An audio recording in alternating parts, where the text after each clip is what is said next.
Hello and welcome to another amazing edition to Beefsticks Podcast.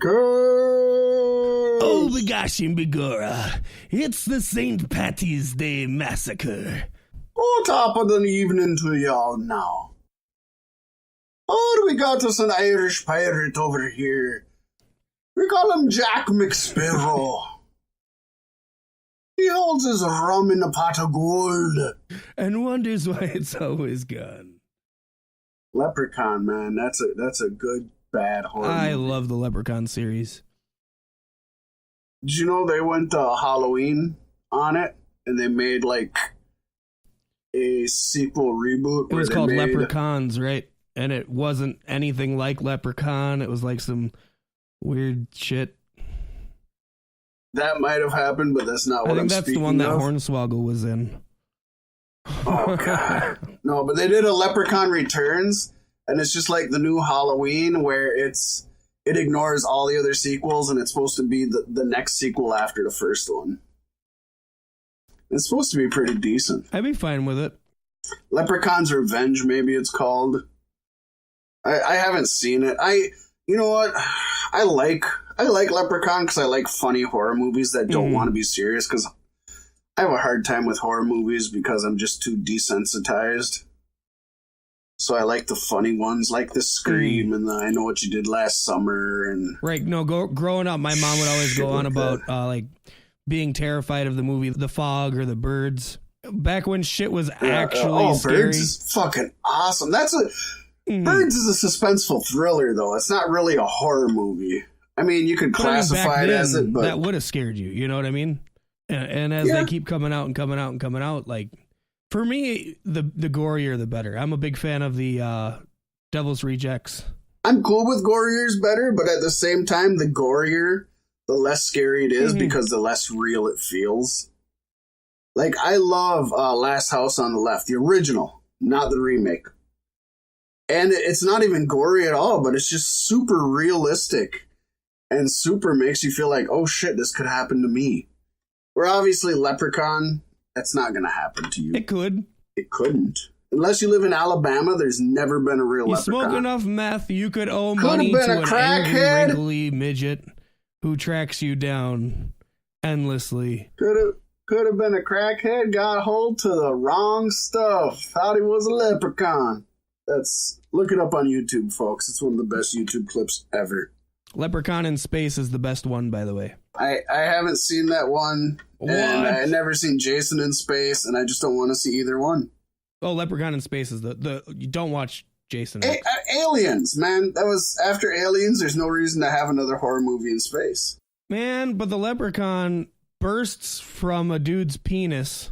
Is that one? Yeah. Oh, the dude kills him, pisses on his corpse, and then he's about to have sex later, and Leprechaun bursts out of his penis with a fucking lightsaber in his hand.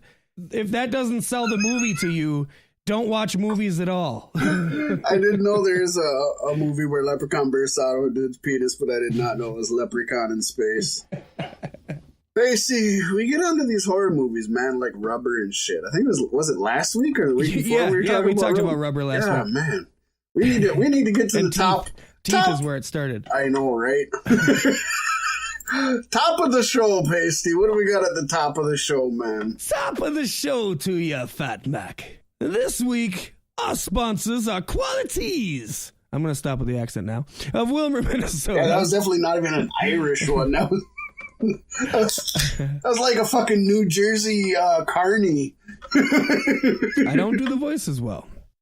But QualiTee is bringing you the t-shirts you need at the reasonable fees, located conveniently in Wilmer, Minnesota, and also assisting in putting on the first annual Wilmer Mania with AWF and Pep's Barbershop. That's April 6, 2019. It's coming up quick. Doors at 6 p.m., bell time 7 p.m. Ringside tickets are $15. General admission is $10, and kids 8 and under are free. Tickets are available online at vitalculture.com or in Wilmer at Pep's Barbershop and Relentless Inc. Let me tell you something, brother. This Wilmer Mania here with Tony DiNucci, oh yeah, the real main brother, and Randy the Rainmaker Rain, who puts Okada to shame, brother. This is what it's going to be like when I slam the 700-pound Andre the Giant in front of 30 million fans on an Astrodome on Mars, brother. Oh yeah, you don't want to miss out. AWF. Oh yeah. Oh, yeah. And then, of course, our good friend Corey Matthews at Monster Wear Clothing, bringing you all your small run or bulk orders on decals, stickers, t-shirts, hoodies, hats, glassware, jerseys, and many other types and styles of fabrics. Along with custom graphics and logo design services offered, Monster Wear Clothing is your one-stop shop for all the branding marketing you need. Hey, we haven't mentioned this in a while, but we were just talking about Jason. He also hand paints custom hockey masks for all your horrorcore wear and apparel. That's all on this planet. Fat Mack, take him to outer space. I tell you what, it is T-minus 129 days to the Galactic event. So prepare to celebrate the 50th anniversary of the alleged Apollo 11 moon landing. And make sure to watch The Shining so you can get the lowdown on what really happened, folks. I'm not going to tell you here, but check it out. We're going to have lots of debates about that at the Get Down. That's going to be a lot of fun. I think it should be good. This is an Interstellar style 4th annual Galactic Get Down event, 3-day outer space themed music and camping festival. It's located in the outskirts of Houston. We have a problem. Minnesota, at the beautiful, luxurious, so breathtaking Outback Ranch. There are going to be 2 stages. So that means there's no overlapping music. You don't have to trade in one performance for the other. You don't have to decide which person you want to listen to, which group you want to hear. You don't have to pass out at one place and wake up and not know what's going on. There's something for everyone at the Galactic Get Down. The festival is, of course, family friendly, as we like to remind you, and there's plenty of activities on site. The festival also provides a variety of artists painting and creating all weekend. There's independent food vendors that'll satisfy every craving you have. And with craft and art vendors lining the path, I'm pretty sure you're going to find something to deck out your spaceship. Some of the folks you're going to be hearing during the Galactic Get Down Outer Space experience is Zach Deputy, Reed Grimm, Space Monkey Mafia, Gin Strings, Space Monster, Spare Change Trio, Hot Peak Hangover, High Rise, Whiskey for the Lady, so many more. I'm not going to tell them to you all here. And still more to be announced, as I found out watching the Smoke and Joe show this week on Facebook. Hot diggity damn. Yes, folks, this event is held July 18th, starting at 7 p.m. through July 20th, ending at noon p.m. Let's get fucking out of this world! You can find your tickets available at galacticgetdown.com. And if you didn't hear last week, or the week before, or even the week before, this is brought to you by Dead Larry, Seahorse Productions, and Vicarious Visions. That's right. You can pick up your tickets now for $110. That's tax included at the Galactic Get Down website. Or tickets will be $125 at the gate. You don't want to be the suit that pays more than everybody else. They also have day passes available. Day passes! For those of you who don't have the time but want to enjoy some of your favorite music. So stay tuned for that once the actual lineups get released. It's going to be a good time. Looking forward to this weekend. I need it. 129 days. Can't go by fast enough. I want to be back out in the hills, in the horse pastures, with the get down sign, wet dong. The hills are alive with the sound of aliens. And Paystee, we got 4 minutes left, so I am going to shoehorn in a little bit of beer. Everybody needs a little bit of beer. Everybody needs a little bit of beer, and I am drinking Brow Brothers Sheephead Ale. As the official card game of the Brow family, Sheephead is often a bitter affair. Ha ha ha. Hops trump this ale, featuring 4 spicy varieties in generous additions. Spicy. Finally, an extended period of dry hopping brings it all together. It could be both. Why not both? An extended period of dry humping tends to chafe out the weenus. Exactly. Malt is not completely forgotten, though, folks. Don't worry! As multiple toasted malts do not fail to add balance and structure to this intense ale. The Brow Brothers game is as unique as their beer, and both are a family treat. Now let me suckle from this sheep's teat. Oh, a fun. Kind of it almost feels if you mixed an oatmeal stout with an IPA. It isn't as hypey as it sells itself as, but it does have the malt.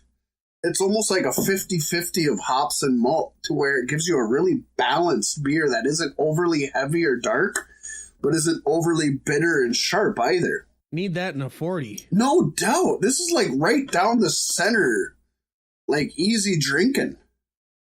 I like this one. It isn't it's called they call it American Bitter Sheephead Ale, and it's not bitter at all. I like my bitter beers. Well, it's because it's America, the land of snowflakes. Merca. This is Merca bitter. Bitter. I divorced her. But no, I enjoy this a lot. It's down the middle in the best way, not in a boring way, to where it's like you could drink this with anything. Having a steak, drink it. Shrimp, drink it. Sitting out on your porch, drink it. Middle of winter, drink it. Out at the Galactic Get Down, drink it. Drink it. Irish, fucking drink it. Irish fucked sheep. Oh, yeah. We'll call it Irish. And folks, this week we have for you a list of the top 10 wrestlers St. Patrick's would like to drink with himself. He would. And he would fuck sheep with them also. Not saying these wrestlers fuck sheep. We're just saying St. Patrick fucked sheep. They'd fuck sheep if St. Patrick was around. I mean, St. Patrick was known for his sheep fucking. That man had a long but girthless cock. It was like the longest pencil you've ever seen. Angel hair pasta. Holy shit, that was a sheep running away right there. God damn. No, St. Patrick's favorite Irish wrestlers. Paystee, I think we need to start off with number 10, the Irish wrestler he hates the most. The one who mocks him and hides beneath the ring. And can't reach the sheep to fuck him. He gets fucked by sheep, I'm sure. At these family gatherings. And of course, coming in short at number 10, Hornswoggle. Yeah, the old Swoggle. You know, he pops up from time to time. He's popped up everywhere, even Impact Wrestling. The women's Royal Rumble match. Yeah, he was there under the ring. Probably masturbating, shitting in a bucket. We all know how that goes. Zelina Vega caught him masturbating. He's like, hey, you got to touch this. And that's why he chased her off. I'm not sure why he was brought in. I don't know the story behind Hornswoggle, Paystee. I don't know the exact story behind him. I do know that he was not the original pick to be Vince McMahon's son in the whole GTV thing or whatever it was. He was brought in as Finley's little gimmick. Is that why he was brought in, though? And they both had little shillelaghs. Okay. Yeah, he was supposed to be a mini Finley. It was a silly thing, but it was the most seriously they ever portrayed Hornswoggle in WWE. But it caught on. And then he became Vince McMahon's son after Mr. Kennedy got released for steroid use, which is still debated to this day. Could you imagine if Kennedy was still part of the Authority scheme this far in? I think I could imagine if Kennedy was still part of WWE. You'd get a great head-to-head rivalry between him and Shane. I don't know about the Authority regime, but I think it would be great to be still part of the WWE. I think what was planned to happen and what would have to happen is it would have to be proven later that Kennedy forged it to try to get ahead. Yeah. And then he would have a rivalry with the McMahons. I can't see that gimmick lasting super long, but I think it would have been good. It would have been better than Hornswoggle. And let's not forget, Paystee once told me that Hornswoggle was revealed as the anonymous Raw general manager? Yeah, I think so. Is that canon? I believe so, yeah. That's fucked up. Like, there's no reason for that. That's another one of WWE saying, we have no fucking game plan, so let's just throw a random person in they wouldn't suspect. Mm-hmm. Which is literally how they got to the McMahon's son thing. Let's move on from Hornswoggle. I'm sick of Swoggle. All right. I'll let you introduce number 9. You love to say his name. Number 9 is Murder, Death, Kill, who was made famous from the Judge Dredd movies. Yes, that's the one with the 3 seashells. He sometimes goes by Killian Dane. Killian Dane is a part of Sanity. Was honestly my least favorite part of Sanity, but I ain't gonna lie. During the last War Game, or not the last War Games, the first War Games match, he super impressed me, and then he never impressed me after that again. He is a giant, probably the antithesis of Hornswoggle, if I can use a 7-point word, Paystee. I'll allow it.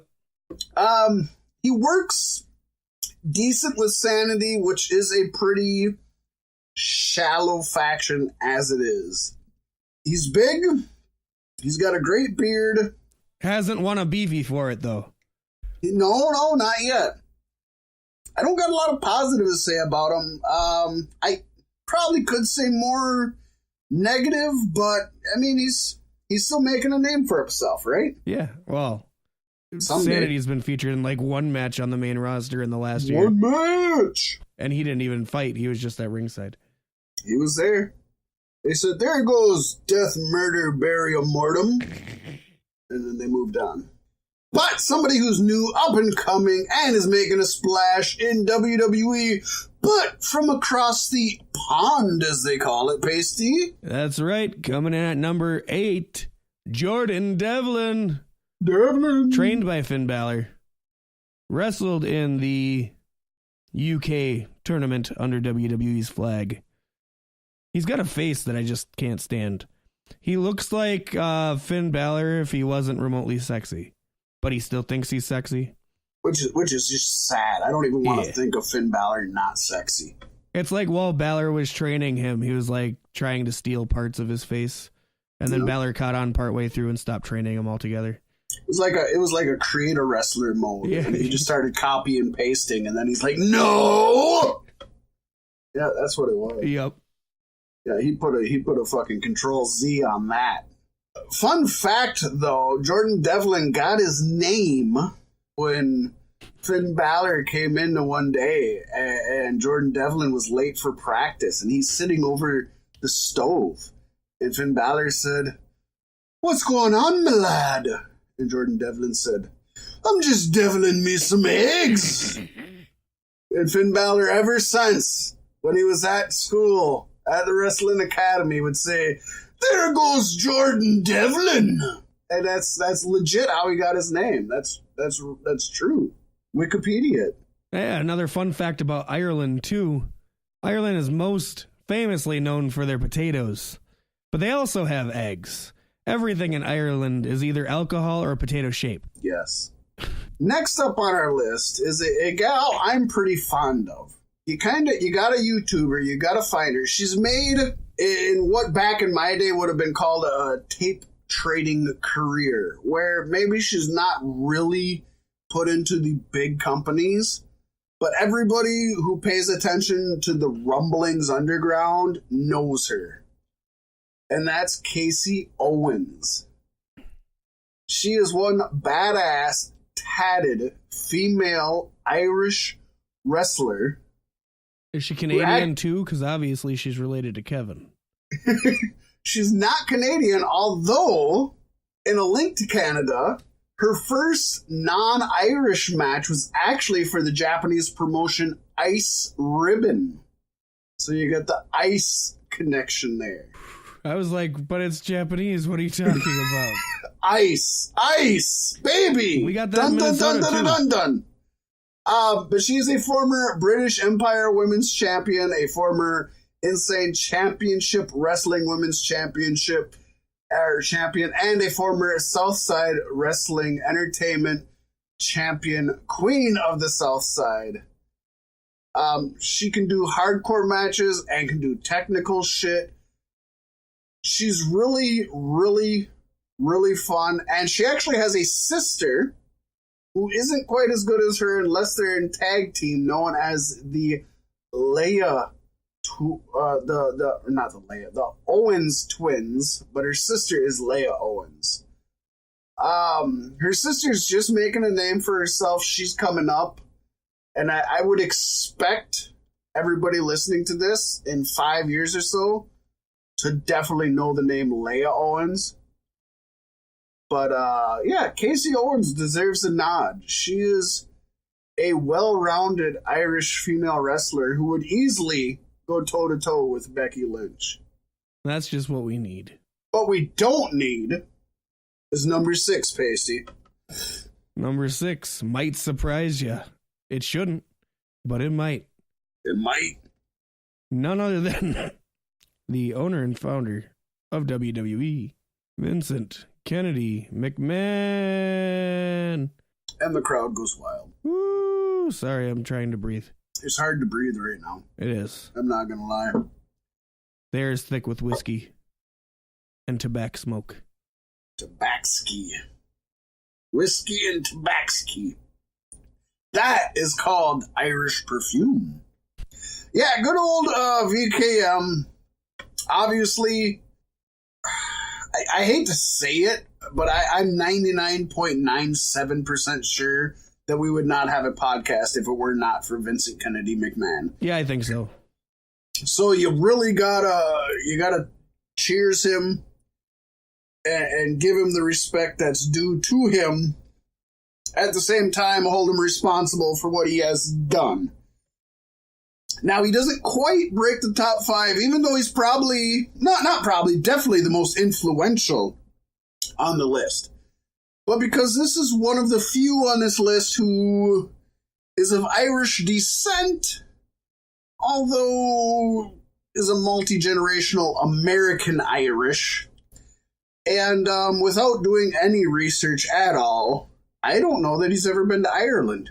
I would suppose he has. To scout talent. Well, I was going to say for, his family, but yeah, that sounds more like Vince McMahon, scout talent. I'll give you that.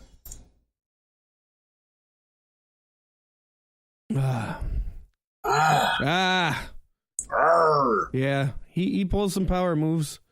Love him, hate him. You got to respect the man.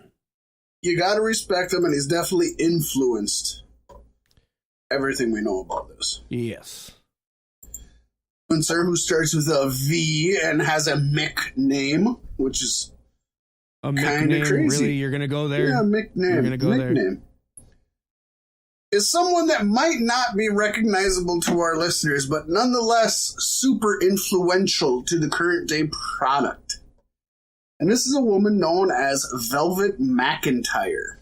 No relation to Drew, but in 1983, when the WWE actually moved away from the NWA, because, believe it or not, folks, the WWF was part of the National Wrestling Alliance. It was because National Wrestling Alliance was the biggest promotion. But Velvet McIntyre was in a tag team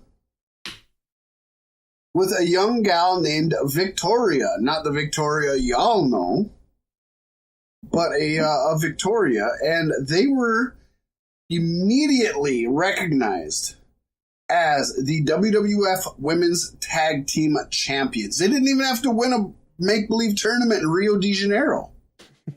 Didn't even have to. It was her and Princess Victoria. The duo defended the championship against the teams of Wendy Richter and Peggy Lee. And they had really good names back then. They did. And, no wonder Velvet McIntyre's the standard. And later on, Desiree Peterson actually ended up replacing Victoria in the team. But at that time, the duo lost their titles to Judy Martin and Leilani Kai. And that happened, ironically, I don't know about ironically, but kind of noteworthy in Egypt, Paystee. Ooh. McIntyre went on to a singles career where she started feuding with the Fabulous Moolah. She was actually in WrestleMania 2 against the Fabulous Moolah. And even though she lost that match, she actually had her left leg draped over the bottom rope, Paystee, so she should have won it. She later did win the WWF Championship in '86 when she defeated Moolah at the Brisbane Festival Hall on WWF's 1986 Australian tour. But Moolah, being the cunt who held on to everything as she is, she was the female Triple H, folks. Let's just say that. She regained her title 6 days. Triple H learned everything he knows. You're damn right. Moolah got her title back 6 days later in Sydney, Australia. So, one thing I will say, love or hate Moolah, Moolah did call McIntyre the best female wrestler from Canada. And being as Canada gave us some of the best wrestlers in the world, you would think that that really holds a lot of clout. Yeah, it should definitely mean a lot. It's interesting to know that WWE is touring the world as extensively as they were back then too. It's fun to look into that kind of stuff and see where they were that many moons ago. I mean, how many promotions with the word world in their name have never left the country? You know what I mean? A ton. Yeah. Now, WWE, we still got a problem because we ain't left the universe yet. But we are moving to the old Irish Isle of Jade. To somebody who left the WWE universe momentarily to join the Ninja Turtles universe. TMNT power. And of course, we're talking about one half of the bar. Bebop! Good old Sheamus. He was pretty entertaining in that Ninja Turtles movie. I got to give him credit. Probably my favorite thing in the movie. I'm one of the few people that actually liked that movie and the sequel. That movie was the sequel. Oh, but okay. Well, I liked the original and the sequel. How do you like that? I liked the sequel better than the original, but I didn't like either one of them very much. There you go. And that's fine. They fucked the turtles up. They look stupid. Let me say this. They look repulsive. How can you say that? I hate that I have to say the turtles look stupid when the movies I grew up with exist. Can I say that A, they looked repulsive, but B, they looked more like turtles than any other incarnation? Yeah. Whether that was probably the wrong choice, but I give them credit for trying it. But we'll go off of the Green Turtles and go on to the Green Isle with the man who is one half of one of the greatest tag teams ever, The Bar. Sheamus used to be McIntyre. Or no, Sheamus, what was his, it was Mac something. Sheamus Mac. I'll do some digging. You do talking. Some digging. I'll do some talking. From the guy that showed up with the palest skin to where he looked at Paige and said, "Hot damn, where'd you get that tag?" And the reddest of fiery hair to where he looked at some women I've been with and said, "Wow, that crotch is not fiery at all." The man came into a huge push and went straight into the main event. He was a big overseas sensation. And then Seamus O'Shaughnessy. O'Shaughnessy. Very not Mac, but very Irish nonetheless. Mac O. Macco. Macco. I'll tell you what, Paystee. I'm going to start calling you Fat O. Paystee. When you get with the Mac. Pasty. When you get with the Mac, you're going to get the O. You know what I mean? Yeah. No, but he definitely, they pushed him to the moon, and then a lot of it probably had to do with his lack of mic skills, which was rough. Or his move his set. lack of ring work, that they really toned him down super quickly. Like, he went from main eventing and being in the world title picture constantly to not even being in the undercard and just being nothing. I kind of feel like his career is comparable to that of Ryback, but he stuck around. You know what I mean? I'll give you that. I think Ryback was more difficult backstage, and Sheamus is more like, hey, as long as you're paying me, I'll fill whatever role you want.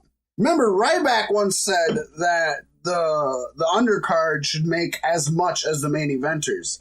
That probably doesn't please Vince McMahon and the people upstairs. Yeah, no, and that's one time that I'm going to agree with them. I don't think that the undercard should make as much as the main eventers. That's just not even AEW is doing that. No, they've admitted that. Everybody starts out the same, quote unquote, because we know they're not all starting out the same. Right, because you got your top tier guys that are obviously making more. But the mid-carders that come in are allegedly all starting the same, and they'll go from there. Either go up or down depending on your performance. Moving on to somebody I'd like to go up and down on, Paystee. All right. The man who named himself after an Irish folklore, Finn Balor. Oh, man, that six-pack, man, I could wash clothes on that shit. Grate some cheese. You could, and I would eat that cheese. What do you got to say about good old Finn Balor, Paystee? I love Finn. He's always been fun to watch. He's had a very good career.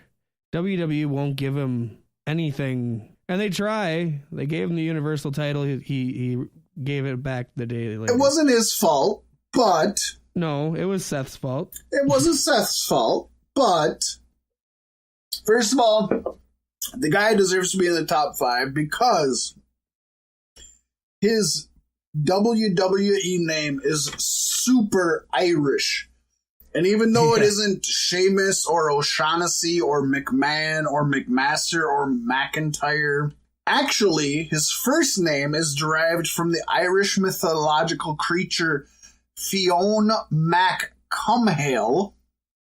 Don't laugh at the Cumhale, Paystee. Don't laugh at the Cumhale.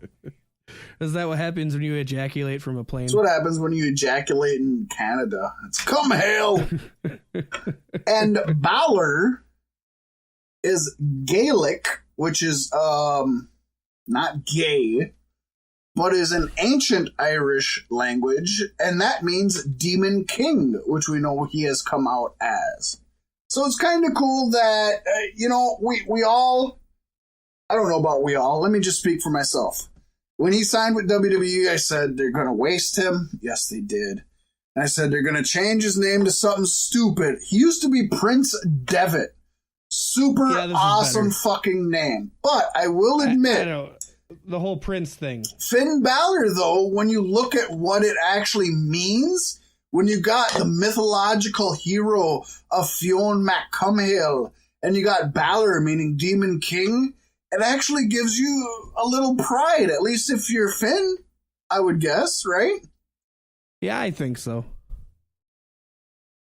I mean... And he's a great performer. Top notch. Awesome performer. First Universal Champion. Very first. Yes, indeed. And we all know that's more important than Brock Lesnar. And nobody ever thought that would happen, right? Yeah, no, not at all. And they put on a good ass match for that championship. Too right. Finn Balor, one of the best performers on, dare I say, the best performer on the list. I don't dare I say he is. If we're talking just in-ring work, best performer on the list. Hands down. Yep. Best body. best body, and that's including our next one, Paystee. Who's our next contender for St. Patrick's favorite Irish wrestlers? Well, number 2 happens to be a lot of people's favorite Irish wrestler at the moment. That's Becky the Man Lynch. The Man. Oh, it's been a fun ride. Went from it gets stale here every now and then, but it always comes back to being a fun ride. She saves it. I feel like every time the writers try to fucking sink her, she floats to the top on her own merits. Mm-hmm. It does make me sad seeing Ronda Rousey trying to keep up on social media. She doesn't do it as well. Yeah, and this last pay-per-view just proved how much they're trying to sink Becky, and she still rises to the top. Uh-huh. And we'll get to that later, folks. Becky Lynch, the fire-headed Irish lass kicker, who is not only more than willing to exude her Irish heritage, but doesn't need her Irish heritage to exist. Sheamus, his character rides on his Irish heritage. I feel like Becky Lynch makes her Irish heritage known despite how popular she is. Like, that's not what makes her popular. People aren't thinking of her as... She could easily ditch the accent and play any kind of character. Oh, for sure. But she owns it. And she turns it up. She's the most Irish wrestler on this list. And she may be... Now, I said Finn Balor was the best in-ring worker. Becky Lynch may be the most talented worker on this list. I'm going to say maybe, because the top 3 all could arguably be the best talents on this list.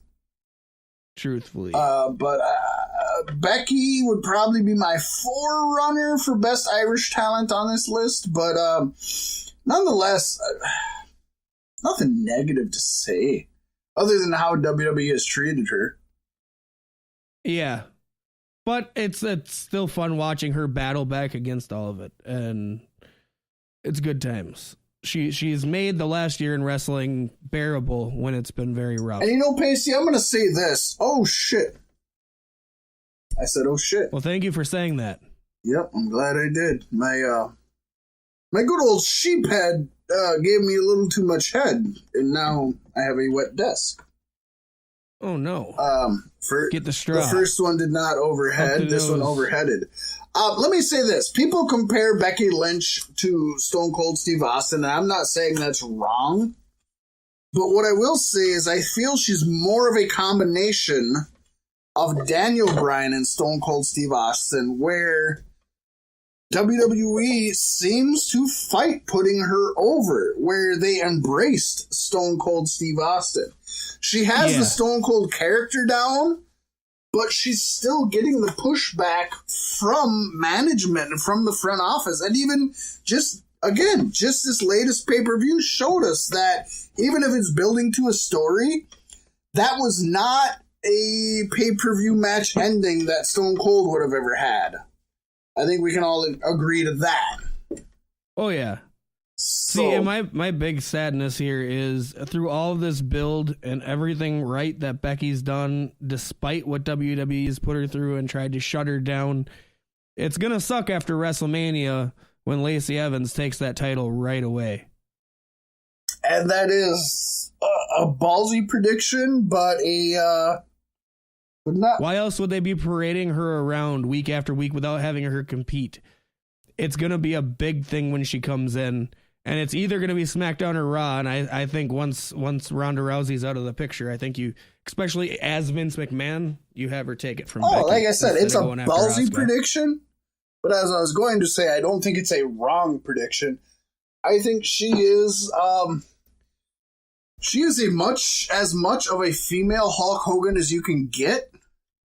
Mm-hmm. And I'm curious how that might work with the current audience. It could work against her or it could work for her. And I think a lot of it depends on how the writers portray her. Yep. No, I got to say, though, the way they did it with Eva Marie, where they had her parade out and go back, and it was stupid and couldn't stand that. They had Emelina do it. We couldn't stand that. Stupid. And now they're having Lacey Evans do it, and I'm actually buying it for once. So I think they finally got it right, at least the right person to do it. Out of those three, she's at least believable. Yeah, because I every time I see it, I'm more in anticipation of her actual debut. All right, Paystee.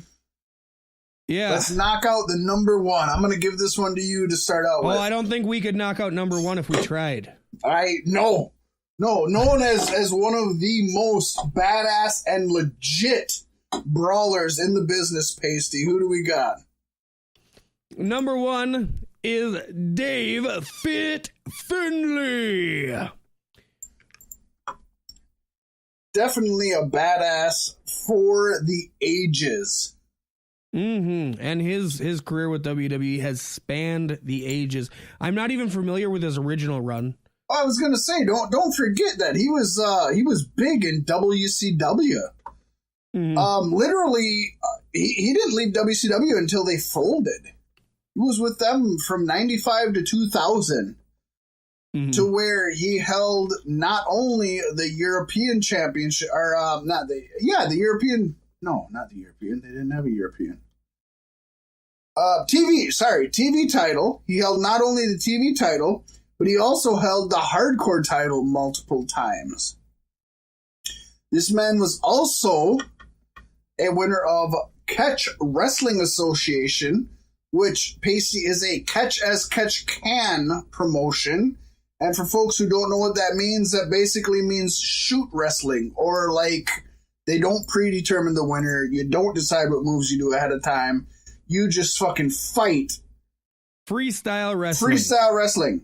He won the Catch Wrestling Association British Commonwealth Championship once, Intercontinental Heavyweight Championship once, Middleweight Championship 4 times. This guy is fucking legit.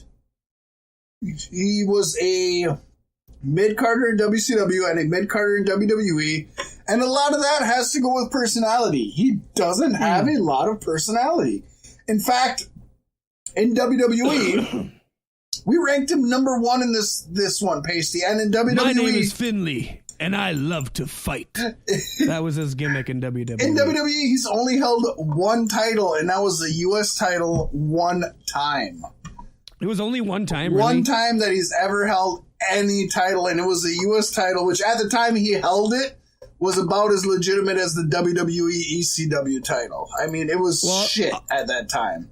Shit. I'll give him the credit of he may have been a mid-carder in WWE, but at least he was a prominent mid-carder, because of that era. He's one of the stars who stands out more than anybody else in my mind. And that's what Dave Finlay did. He was a prominent mid-carder in WCW, where he was always on every pay-per-view. He was on almost every Raw. He was on all your Saturday nights. He was always there because everybody knew he would put on a believable match. When you watched Dave Finlay, you felt like you were watching something real, and you dug it. The man, and not only that, but he was super, unlike Finn Balor, as you mentioned, Paystee, he was just super proud of his Irish, whether that was the company using that gimmick for him, or whether that was him himself. It definitely was in WWE with him carrying around the shillelagh. But even in WCW, he had the green and black trunks and stuff, and it's like he was always proud of his style. He was one of the first in WCW to use the European uppercuts that we see so often today in WWE wrestling. Yeah, this guy. You know, the accolades probably don't back it up, but there's no way, at least you and I, from the era that we've come from, there's no way that Dave Fit Finlay is not number one on St. Patrick's favorite Irish wrestlers top 10 list. No way. And the thing is, even beyond wrestling, he's still one of the most prominently featured backstage personalities in WWE. Anytime there's an injury or somewhere where people need to get pulled apart, he's there. You know what I mean? Yeah, and he works with the talent in NXT. weekly. I mean, he's there every day. He works with them. He is a mainstay backstage because of his extensive knowledge of pro wrestling. Mm-hmm. No, I give him as much credit for WWE's current roster and how well they perform despite what WWE does as I do for William Regal. So, we give him the pot of fucking gold at the end of the rainbow, but as my job as conductor, I have to move us along, Paystee, and we got to jump right in to the Beefsticks pay-per-view results. Fastlane 2019, where you and I literally picked the exact same fucking picks. And we did really good, too. We did. We did. The pre-show match had Nakamura versus the New Day, which was consisted of Kofi Kingston and Big E. It was Xavier Woods and Big E. Sorry, Xavier Woods and Big E. It was at the right before the match was when Vince told Kofi, you know, if you want to talk about the match tonight, wait outside my office. And then he had him wait till just before the event later in the night. Yeah, which we'll get to that. Because you and I think you and I have different opinions on that. I think we do. But this match I did not watch. Don't have nothing to say about it. I've heard good things about it. I had it on in the background, but as is with every pre-show, I'm getting ready to watch the show. So I wasn't paying attention. Nobody cares, folks. Moving on to the main card. It doesn't count anyway. SmackDown Tag Team Championship. We had the Usos defending their titles against Miz and Mac. I'm not going to lie. I skipped this match because I didn't give a shit. But I seen the fallout. Okay, that's the important thing. From what I've watched and read, the match really wasn't anything, but the fallout was important. So, well, the match in itself, it told a story. It told a story that Vince McMahon's son can put himself in any match he wants, and we get that. But let's get to the real story. Miz's end told the story of his father's at ringside. He wants to, you know, make his father proud, whatever. He ended up going to the top rope multiple times throughout the match, which is something you never see Miz do. Yep. And he went up one too many times, and that's what caused the loss. Fucking one of the Usos got their knees up and won the match. Yeah, he went for like a double axe handle to the outside or something, man. But I liked that. I liked how Miz, you know, he's wants to make Shane happy. He wants to make his dad happy. Shane's intercept with that with the coast to coast. He did a coast to coast on the Uso as the Uso was jumping off the top rope, caught him in the middle of the ring. That was pretty fantastic to watch too. Yeah, that was fun to watch. And then just Miz trying to impress both of them, and it's fun seeing Miz be like the clueless babyface. I guess not watching the match in my head, I don't want to see Miz play that role, so I don't feel like I missed anything. The fallout, though, was great with Mr. Mizarian, who they called Mr. Miz, I guess, because they forgot he had half of a name after that, which is fine. Or Mizanin. Sorry, I said it wrong. But at least I remembered there was fucking another half of the name. Shane was attacking him, and then he just went fucking ballistic on Miz. I will say one thing. I loved the Miz and Mac program, and I loved you and I said last week, we know where this is going. and they probably did this the best perfect way they could. I love how they set it up. Mm. They should have had a plant. Well, I mean, we knew we'd get Miz versus Shane at Crown Jewel when he replaced him in the Best of the World tournament. Yes. And it's similar here, but they should have had a plant because Miz's father is terrible. Looked like he didn't give a fucking shit that his son was getting the shit beat out of him. They kept cutting back to him, and he was like, "Man, It was like, oh my God. Less facial expression than JR. Yeah, they really shouldn't have kept cutting back to him. It was really rough. But I loved. The part where Shane grabbed him by the face was good. Yeah. Oh, yeah. No, it was awesome. And I love that whole storyline at the end. Mm-hmm. But, and you got to put the ending into consideration, but the match itself was meh. Yeah. I give it a meh. Well, you didn't watch the match, so. Well, let's put it this way. If they can't get me to want to watch the match, it's obviously a meh. Like, I'll not want to watch a match sometimes, and then everybody will be like, oh my God, this is a great match, and I'll watch it. There's nobody saying this was a great match. No. It was a good way to start the show, though. We'll give it that. Next we had this. And like I said, more so for the story than the. Yeah, so I seen what was important. Yeah. The SmackDown Women's Championship is next. Asuka defeated Mandy Rose. Yep, she did. Let me say this. It was better than I expected. But God, this really showed off how green Mandy Rose is, Paystee. Mm-hmm. Yep.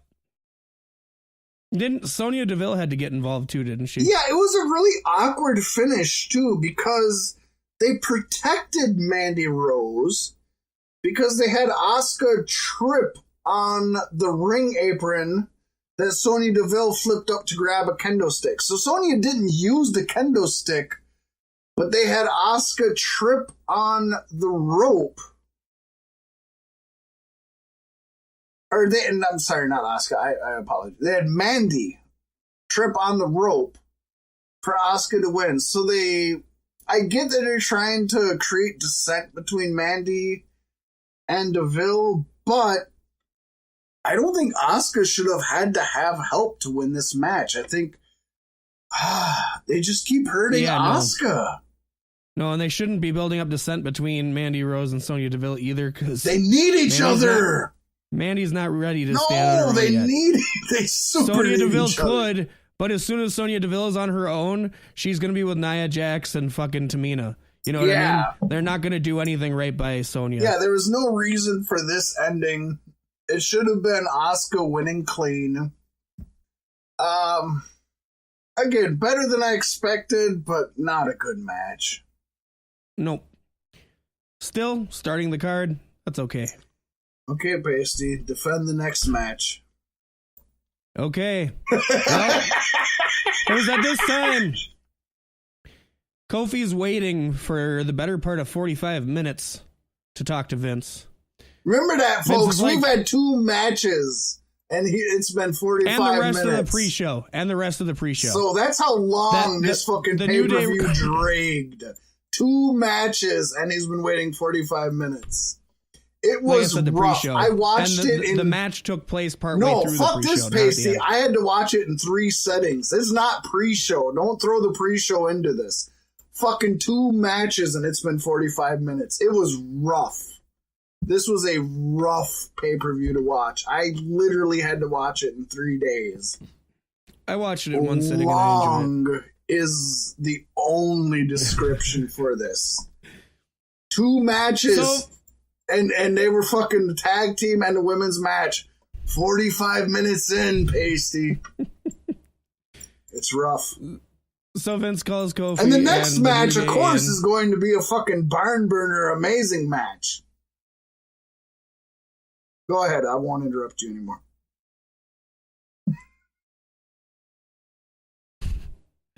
So Vince finally invites Kofi and the New Day into his office. They start talking, and they're asking him to make it a 3-way match. And he says, you know what? Fine, you're right. The main event will be a 3-way match. Or no, the WWE title match will be a 3-way match. And your match is next. New Day, you're barred from ringside. And Kofi goes out expecting his WWE Championship match to be the 3rd match on the card for some fucking reason. For some reason. I was like, what? They're going to do that? But pretty much as soon as Vince said it, I kind of caught on. I caught on before Kofi got to the ring. And yeah, he got to the ring and the bar comes out. And it's a 2-on-1 handicap match.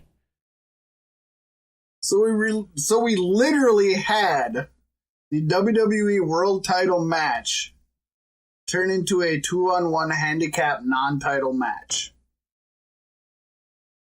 on a pay-per-view. Yep.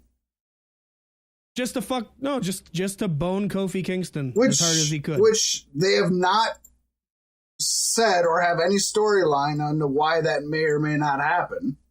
So we don't have a storyline why it would happen. Vince just doesn't want to see him in the main event at WrestleMania. He said that. Well, it's I think it's an implied storyline. It's not implied storyline. As somebody watching this pay-per-view, you have no fucking idea why Kofi Kingston is facing the bar. It is a clusterfuck. It's the same thing as when Vince came out and told him, you know what, you qualified for your match against Daniel Bryan. I'm giving it to Kevin Owens. Nobody knew why he did that. That pissed everybody off. Yeah, but it's just a continuance of that. No, it isn't. It's just randomly changing matches that you've told your audience they're going to get that they want. That isn't a storyline. Now next week on SmackDown, Kofi has to run the whole 5-man gauntlet again, and you can bet he's coming in the first spot. It's still stupid, and it's dumb, and nobody liked this match, and the storyline doesn't make sense. It's going to end up with Kofi versus Bryan at Mania. Yes, we know where it's ending up, and that's the worst part, is that we know where it's ending up, but they're not fucking... You can't say... Dot 1 is here and dot 7 is here. Now connect the dots, but none of the dots in between are 2, 4, 5, 6. Like, you can't do that. That's fucking stupid. You literally have an idea that you're trying to fucking ignore how to get there, and you're playing fucking pretend to get there. It's stupid. You can't just say things and that's the story. It's a classic Road to WrestleMania story. No, it isn't. There is no Road to WrestleMania story, Paystee, that has ever gone this route. I defy you to show me one. Not on the show, but you go back to No Mercy on the Nintendo 64. Oh my God! You get on the Road to WrestleMania, they're throwing every wrench at you to keep you out of that main event. That's all the fine. Way there. That's fine. Throwing wrenches at you to keep you out of the main event. That's fine. That's what they doing. They did that to Stone Cold Steve Austin. No, they're not doing that to Kofi because Kofi hasn't done anything to earn it, Paystee. Yes. Not a thing. When it was McMahon versus Stone Cold, when it was McMahon versus Undertaker, when it was McMahon versus Rock, they had fucking main event, world title, fucking reasons that they should be there. This is just McMahon changing matches on a mid-carder and laughing. To me, it would be better if they weren't doing the same thing with Becky Lynch. But Becky Lynch makes sense. She's a main eventer. What part of Kofi Kingston's fucking journey are we supposed to cheer him on for? He's fucked up every fucking chance he's had. No, he went for more than an hour in the last gauntlet match. Which did not guarantee him anything. He had the best showcasing in Elimination Chamber. Which did not guarantee him anything. I think there was a qualifier match after that, like a fatal 4-way. There was, and Vince gave it to Kevin Owens. Kevin Owens. Okay. Yeah, after Kofi won it. But why do we want Kofi to fucking win it, is my question. Because New Day rocks. We want the Pancake Championship. Dude, not since fucking 2006 has New Day rocked. So why do we want to give it to them? This is what they need. You don't want to see the New Day win tag team titles again. You know what I mean? I would. No, I would much prefer a New Day tag team run than what they're giving us with Kofi Kingston. Now, I am the first person... I still don't think Kofi wins it at Mania, though. Hold on. I just think you give this to him. I think Kofi and Daniel can do a good Mania match. Paystee, you just want to interrupt me, but let me talk. I want Kofi to have... I want Kofi to get a world title run, but they are setting him up as the next Roman Reigns, where they are doing everything for us to say he doesn't deserve it and nothing for us to want him to have it. He's done nothing. This is stupid. See, the thing This is I ridiculous. see exactly the opposite of what you're saying. Just because you see it opposite doesn't mean that's what it is, Paystee. You're I've been fucking following the at whole least thing on the up. pay-per-views, and I've been watching Raw and SmackDown. No, you're fucking it up, so and I'm going to call you out on you. that, Paystee. I'm not going to just let you fucking say that because you know it's bullshit. And even if you want to follow through with it, it comes down to it's bullshit. It's wrong. It's not good storytelling. It's not good wrestling. They fucked up.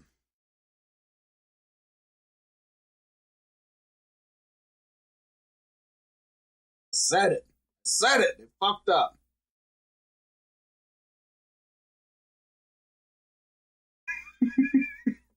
You don't like when I call you out, do you? No, you just don't let me have my own opinions. So no, I do, but I'm not going to let the listeners... I'll call you out when you're bullshitting. And I'm going to let we had vocal listeners so that they could call you out when you're bullshitting. I'm going to let the listeners know when you're bullshitting. You know what I mean? I'm not. You are. I just gave you. I just told you why you are. How I feel. I'm not telling you how Paystee, you feel. I'm not telling you how you feel. I'm telling you what you're saying. So don't. You try to say things like I put words in your mouth. I don't put words in your mouth. I literally translate what you're saying to the normal audience. And a lot of times it's bullshit. We haven't even got there. Let's move on. Let's move on to the fucking Raw Tag Team Championship. Should we do that? Yeah. All right. The Revival. They defeated Bobby Roode and Chad Gable and Aleister Black and Ricochet. What do you got to say about that match? It was a 6-man tag match. Oh my god! It was pretty good. It was all right on all people's parts. I'm glad that Black and Ricochet didn't win it, and I'm glad they didn't lose it either. But stop making them be a tag team. Yeah, I thought this was pretty bad. Ricochet and Black, they literally only got to show what they could do at the bell ring. Yep. And then after the bell rang was the only time they really got to show what they could do as individuals. Honestly, it's probably the Revival stepping in with creative. Like, these guys are new. We've been here forever. We haven't had any spotlight. Bobby Roode and Chad Gable were your tag team champions for a long time. You also shit all over them. Let the people who have been here have a little bit more of the showcase. And I think that's kind of what came down to. I don't know that Revival has that much clout, but I could see that. As the champions, I think that's just what I think. Honestly, this match had too much talent to be this boring, but I was happy to see the Revival actually get a win. I will say that. I am happy they got a win, but... And the match was pretty good towards the finish. I was bored the whole match. I was pretty bored. It was a hard one to get through. Let's also make note, 3 tag team championships defended on 1 pay-per-view. Which, makes for a rough pay-per-view. The United States Championship defended on a pay-per-view, not the pre-show. Which is good. And I didn't even know. We'll get into that next. I don't know. Do we want to just move on from this? Yeah, I think we should. We had a 4-way. All right. We had a 4-way. I didn't even know Samoa Joe had beat R-Truth for the championship. I didn't even know. Yeah, I'm with you. Number one, I didn't know Joe had the fucking U.S. championship. And I didn't know the match was even happening. That Andrade and fucking R-Truth were... It was only 2 guys when we fucking made the predictions. Was it Andrade and R-Truth? Was it? I'm going to go back to the predictions. No, it was only 2 guys. So all of a sudden I don't even know that this match was on the predictions. It was, but they dropped 2 more on us. It was Andrade versus R-Truth. Or no, Andrade versus Rey Mysterio is what it was. Rey Mysterio versus Andrade. That's what I just said. That was what it was supposed to be. Yeah. I'm here. And it was originally scheduled at the top, so it would have been on the pre-show. Yeah, it was Andrade versus Rey Mysterio, and they turned it into a 4-way, which made no sense. I didn't know Samoa Joe was the U.S. champion. which made no sense. He probably took it off R-Truth on SmackDown just before the pay-per-view. Yeah, I don't know. I know that Samoa Joe was the only one who actually shined in this match. Although, I want to say this, Paystee.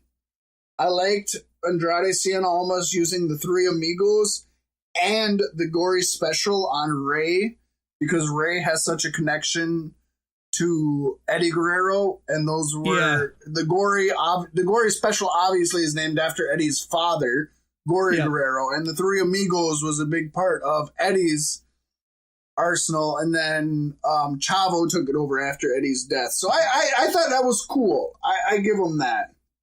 That was cool, but we got to give it up to the highlight of the match, and that is R-Truth and Carmella's entrance. Nope. That remix. Yow. Nope. I love it so much. Nope. It was good for both of their characters. Vega breakdown too was pretty fun during the match. It was good for both of their characters, and R-Truth changed his rap to fit her shit, so that was cool. Remix. I liked that. I will admit, I liked that. She probably didn't write her lyrics, but it was good chick rap. I really didn't like the ending, a 4-way, which WWE promotes as anything goes, no disqualifications, no blah, blah, blah, blah, blah. Shouldn't have a can't complete victory when there are two other wrestlers who can compete. So it wasn't like he tapped out. It was like he passed out. And if there's two other wrestlers that are still awake, how is that a victory? To me, that's not a victory, right? Right. He should have had to choke them all out. Yeah, so I didn't like that. And Samoa Joe's the guy that could do that believably. Honestly, though, this match was super fun. I loved every moment of it, other than the end. Nothing negative I have to say about this one. This was to me the match of the... not the match of the night, but almost the match of the night. Yeah. There was one that was better. It's not what you're thinking, Paystee. Okay. But there was one that was better, but it was fun. This was a fun match. Not a lot of psychology. Obviously, they just threw it together like the fucking day before, right? Right, yeah, they had to have, because we did those predictions right at the end of the week and knew nothing about it. But I'd like to think that if we had known this match was happening, we still would have predicted it the right way. I agree. I agree with you. Next, we had the Boss and Hug Connection defending their women's tag team champions for the first time ever against the Samoan Slaughterhouse, which is probably the best name for any women's anything ever in wrestling. Especially when Tamina Snook is in the team and what her daddy did. You know what, Paystee? I have a note about that. I have a note about that. I'll let you go. It was a match. It was a match. It was a match where personally the match didn't matter and the ending more so mattered, I think. Like a lot of these. Yeah, 100%. What happened after the match was more important, and I have that in my notes. I didn't even really pay attention to the match just because of who's in it. But the ending where Jax and Tamina had lost and then destroy Banks and Bailey, and then fucking Edge's wife, Beth Phoenix. Just call her Beth Phoenix. She's not Edge's wife. Fuck Edge. She's Beth Phoenix. Beth Phoenix she made a name for herself long before fucking Edge was around. You shouldn't be doing this. What are you doing to our legacy? And then they started beating up Beth Phoenix, and Natalya comes out. And so now probably at Mania, we're going to get Beth Phoenix and Natalya versus the Samoan Slaughterhouse. Yay. So I got on here, clunky match, awkward match. I did like... What do you expect out of these 4 women, really? Well, I did like that the Boss and the Hug connection utilized their tags well. They told a good story with their tags. I liked that. Yeah. But there was a lot of sloppy spots. There was a lot of botches. I like 3 out of the 4 women that are in this match. But the one woman I don't like is only here due to nepotism. And the nepotism she's here for is from her dad, who is a fucking murderer, which you accounted to earlier. Yeah. So, fuck her. I just wish they'd actually do something with her. I don't. At least, no, just get her the fuck out of here. 10 years ago, I wish they would have just done something with her. Yeah, she's not even enjoyable. Get her the fuck out of here. I do and did like Beth Phoenix on commentary. I think she's good. I enjoyed that. Yeah. And I am interested to see where this Beth Phoenix Samoan slaughterhouse gimmick goes.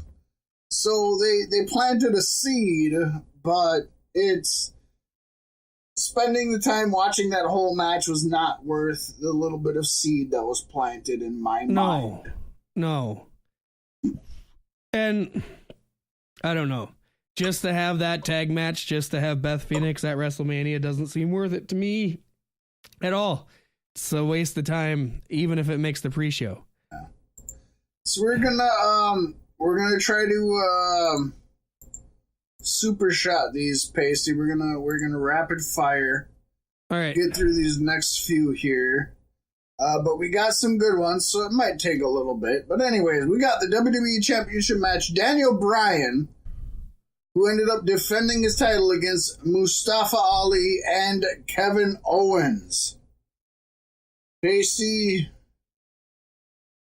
this match was a fucking fantastic, awesome, amazing. I loved this match. All 3 men were able to showcase themselves and each other, which you don't see a lot. Even Mustafa Ali. Well, Ali's been doing pretty good since he got called on. He has been, but have the main event guys been putting him over? No, right. But they did on this one. Yeah, they put him over on this one. Like, wow. And one thing I thought was super awesome that I had to make a note of. Kevin Owens screaming "ow" with every yes kick that Daniel Bryan did is something that really seems small, but I think makes a big impact in the storytelling. Yeah. Like, he literally screamed "ow" with every kick, and I'm like, holy shit. You don't see that. No, it was a very solid match by all 3 parts. I partway mentally checked out when Mustafa Ali's music hit because I'm like, oh, they're just putting him back in the storyline where he was supposed to be in the first place. Which, I mean, would have been cool if he would have been in the storyline in the first place. And it was still kind of cool to see them giving him that nod. Well, that's WWE's fault, though. But, yeah, I know. Yes. But right away, I did slightly mentally check out. But it was an enjoyable match by all 3 parts.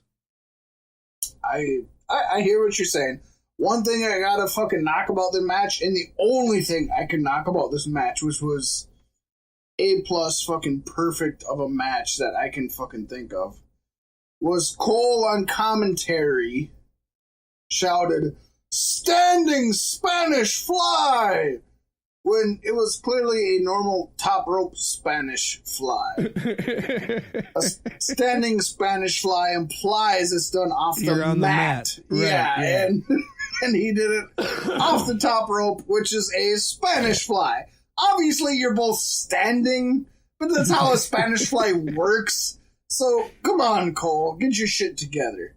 Right, you've been doing this for a long time. Other than that, I don't have a single negative about this match. I'll say it right now. This is my match of the fucking evening.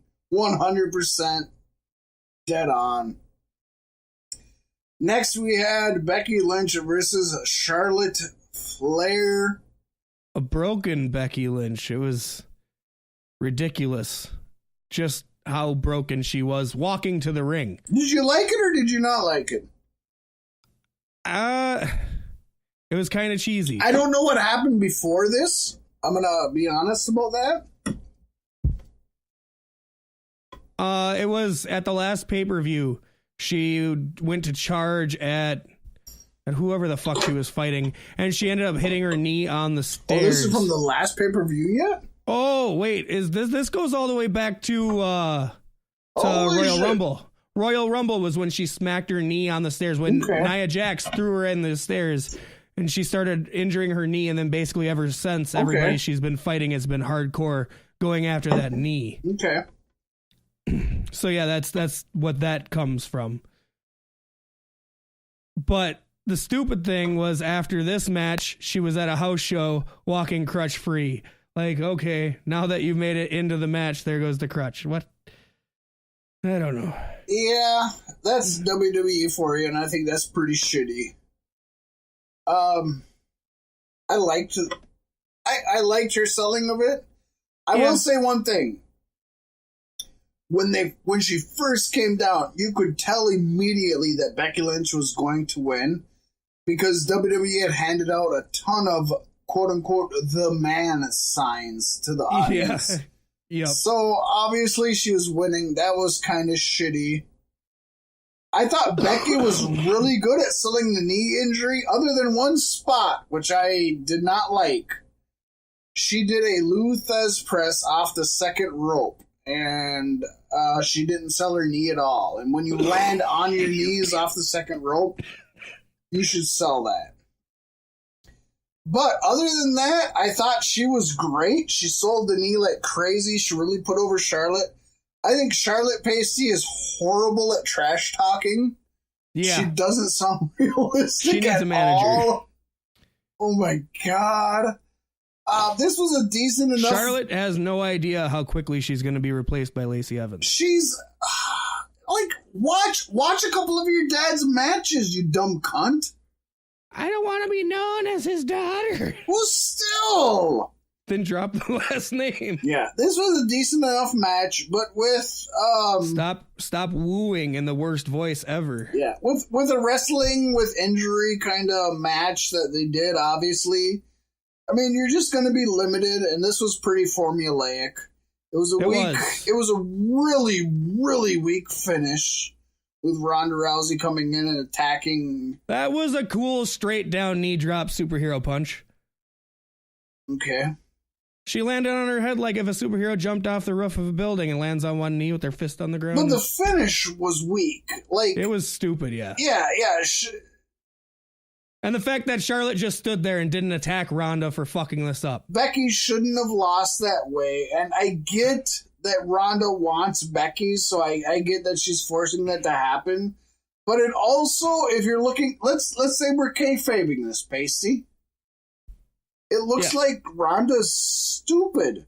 Because now she turned away her championship advantage to have her three-way. And that just makes her look stupid. And I don't like that. So, well, if they tie that into the logic of why she ends up losing, you know what I mean? You can still sum that up in storyline to save face. That's a big if, Paystee. Yeah. WWE is not known for that kind of writing. But it could happen. Then we have the main event, which I think even you would admit shouldn't have been the main event. No. I can see why it was. Oh, I see why it was. The last time, but I don't think it's the last time either. No, I don't think it was. They came out with new t-shirts. Roman Reigns' first pay-per-view back since he's quote-unquote beat cancer. Yeah. Which, folks, here at Beef Sticks Podcast, we're not saying whether he did or didn't. We're just saying it's a ridiculous time frame. That's all we're saying.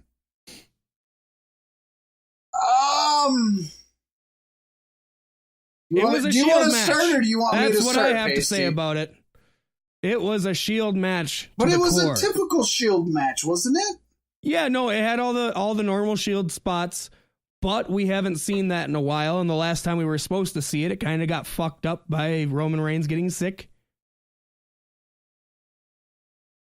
And so I was really okay with it, especially against the people they were against. So tell me this: why were these three guys picked to take on these three guys? Because they've been picking on Braun Strowman, and they, like I said, and Braun Strowman's not involved in this match, right? They end up using the Shield powerbomb on Braun Strowman through 2 tables. Well, Braun Strowman's not in this match, but speculation has it somewhere down the road, maybe even at Mania. So the biggest monster, Roman, Dean, and honorary Shield member Braun Strowman. Yeah. So Braun Strowman, the biggest monster in WWE, needs protection from the Shield. Yes. Okay. I didn't know that before the pay-per-view. This match just lost more points for that. I'm sorry. Well, like I said, he never asked for any help, and no, he didn't. Lashley was coming after Dean, and that's how it kind of tied the Shield into it. But I didn't ask. The fact of the matter is, they did the triple power bomb to. See, I didn't ask to get chlamydia, but guess what? Got it. Clap on, clap off the clapper. Gonorrhea is the clap, but I'll give you effort for fucking. Okay, so this is what I got, Paystee. This main event had 0 stakes involved, right? Like there was nothing. Like nobody who won got anything, right? Right.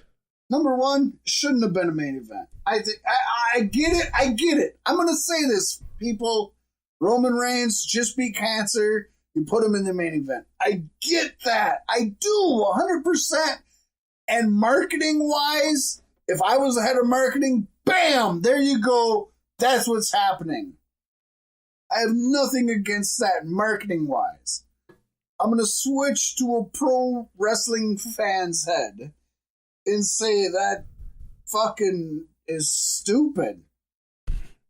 We definitely should have had the good match of the WWE title match. That was enjoyable. Yeah, the WWE Championship never gets to be the main event. I know, but it was enjoyable to watch. We liked watching that. Yeah. Why not let that finish the show? Like I said, this was fine. It wasn't not enjoyable. But, Paystee, put an asterisk on that and say it's the main event. Now tell me whether it's fine or not. No, honestly. I mean, just say it's not a bad match, it's enjoyable. But now put an asterisk and say it's the main event. Is this a fine, enjoyable main event? No. Okay. I don't like multi-person main events for a lot of reasons. Sometimes they work, but this was a big reason why. It was all over the place. There was no storytelling, no tag psychology. You never really cared what was going on one way or the other or who would win because there really isn't a reason for this fight. We don't know why they're fighting. We don't know. None of us know why they're fighting. Well, some people know. It's the people who watch the shows. Even the people that watch the shows don't know because there's no stakes, Paystee. Nothing was at stake. I got steaks in my freezer. What are you talking about? There was nothing at stake that affected Monday Night Raw if these guys won or lost. Either side, right? Not really. Other than the faction warfare dominance. Which doesn't exist in WWE. No, but in testosterone-fueled male minds, yeah. All 6 participants were single wrestlers. And that's kind of the thing is those 3, McIntyre, Lashley, and Corbin have all been walking around like they are the Shield since Roman left with leukemia. Yeah, they haven't. Yeah, they have. I mean, they've done a little bit. They've kind of been single guys who every now and then do something together. It hasn't really been the Shield. Like I said, they did the triple power bomb and the Shield pose.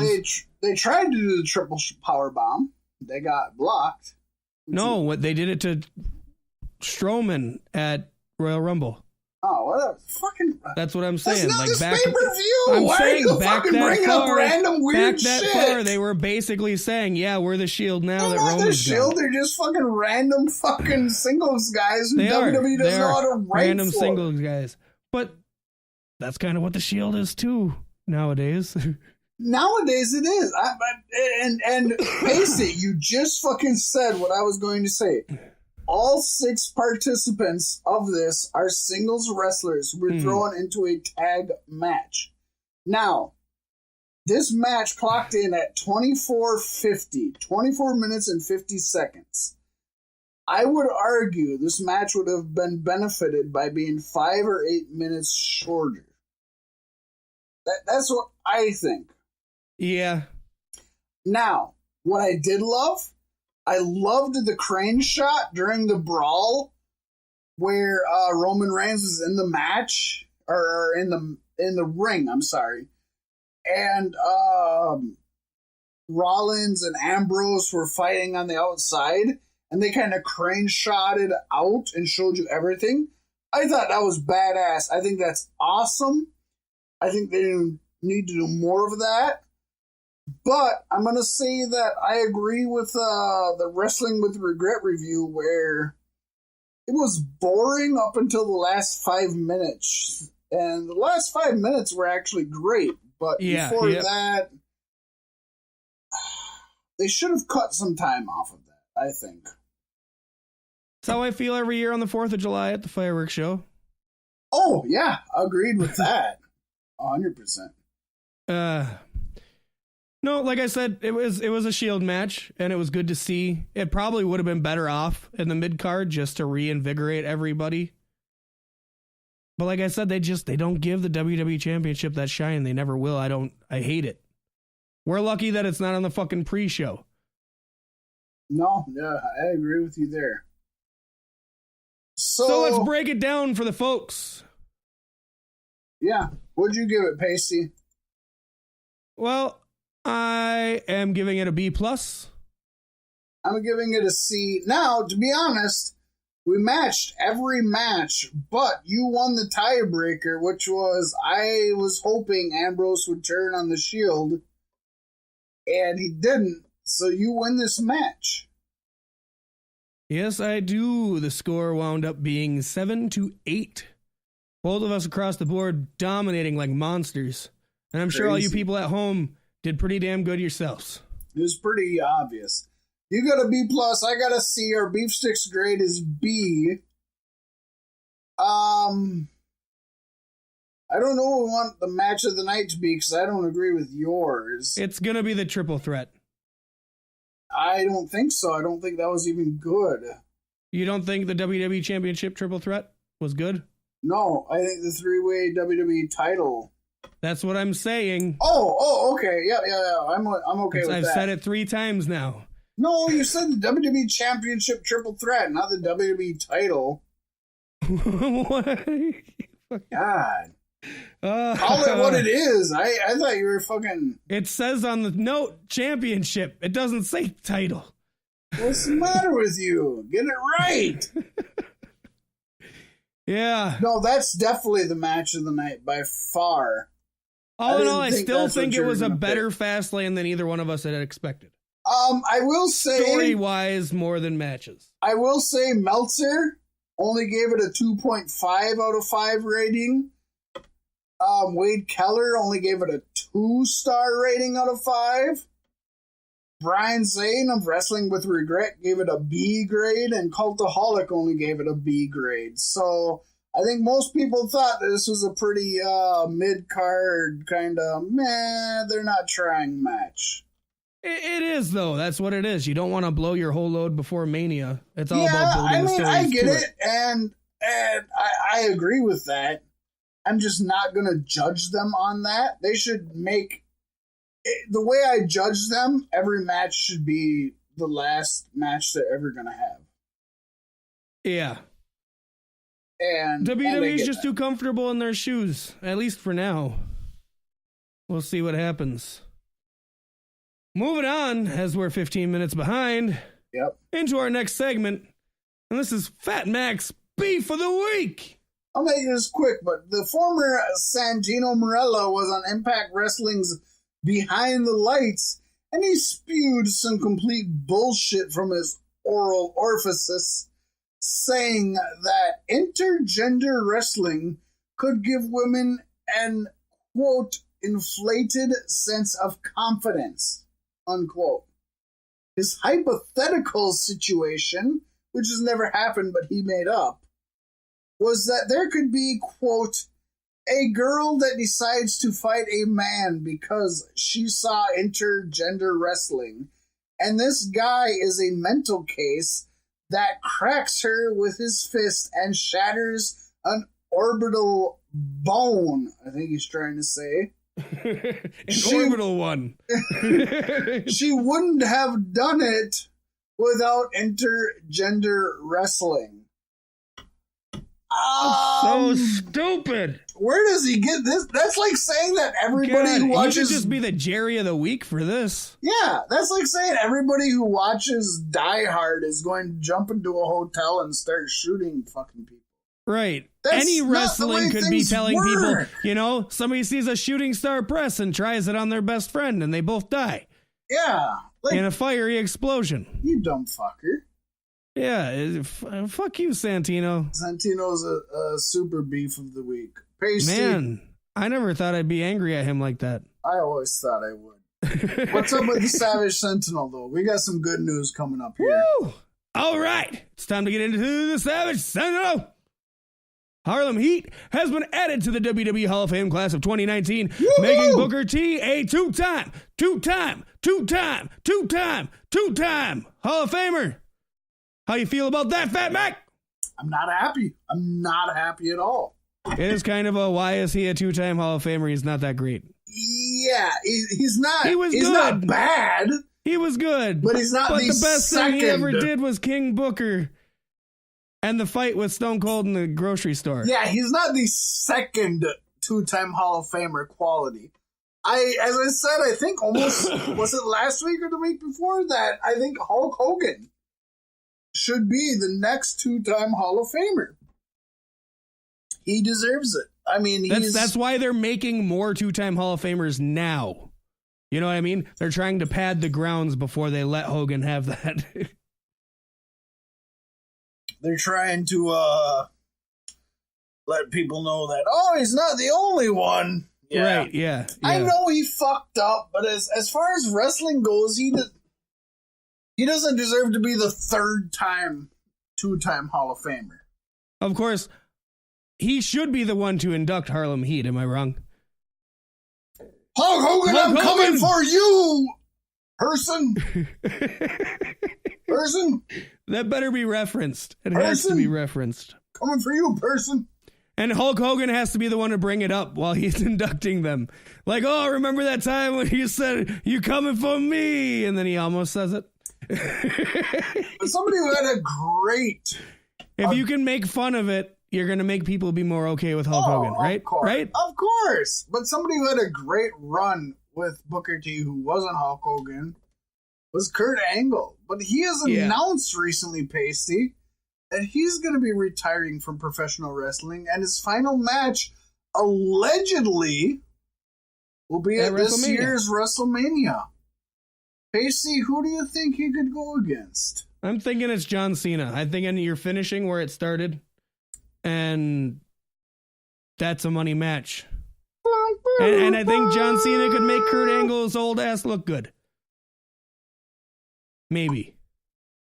It depends, because Cena hasn't wrestled in a while himself, so it's hard to say. I hate to say this. I think Kurt Angle's got better wrestling skills at this age than John Cena. I know one I saw online was Jason Jordan, but I don't know. I'll pick somebody different than you, and I'm going to go with Undertaker. Don't do it. Because obviously Undertaker isn't done. He's got 1 or 7 more matches left. Which is bad. I don't want to see it happen. Let me emphasize that right now. I don't want Undertaker to wrestle again ever. But I'll say Undertaker. John Cena would be great. Jason Jordan would be okay. Did you see his interview with the church guy? Oh yeah.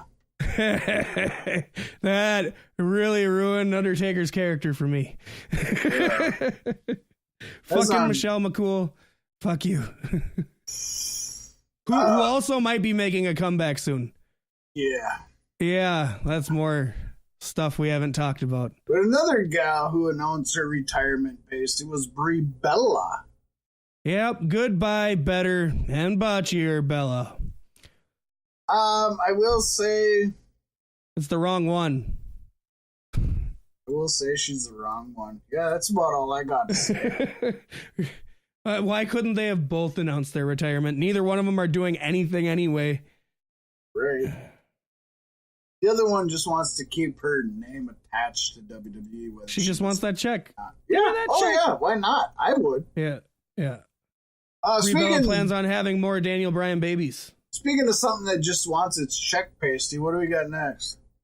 Fuck. I hate this. Why do they this is painful every time they do it. Painful! Folks, WWE filed for a new Tough Enough trademark.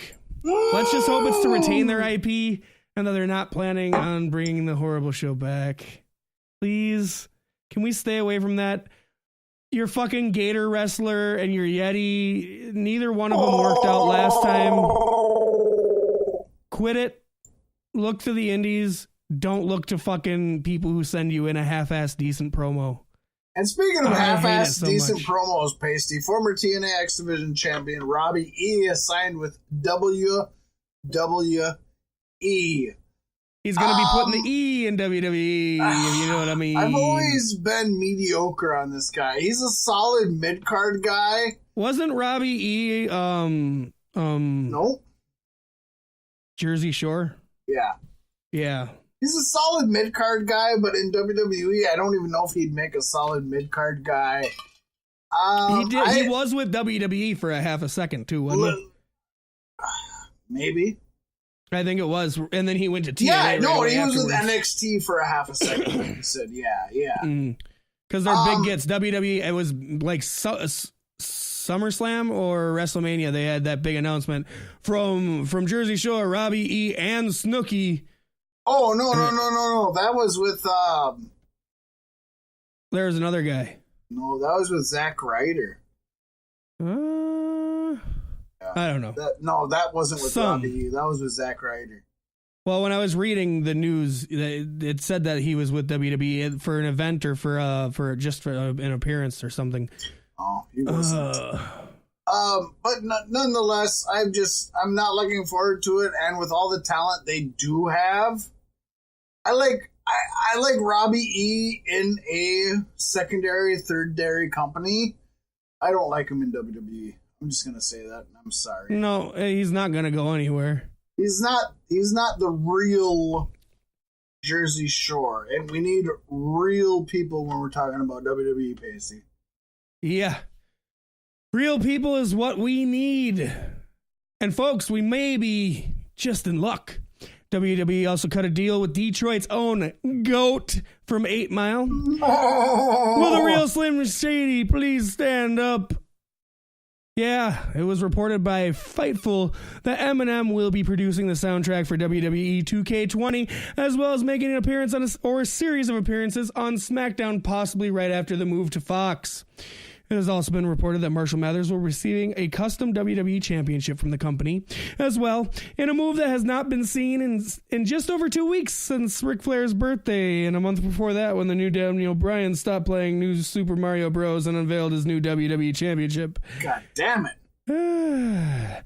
But since the report came out, Eminem's reps have issued a denial about the report, saying that there was a brief conversation that involved a third party in 2K Sports, not Eminem's team. Bullshit! It had not been gone beyond preliminary discussions, and any reports to the contrary are false. They're bullshit!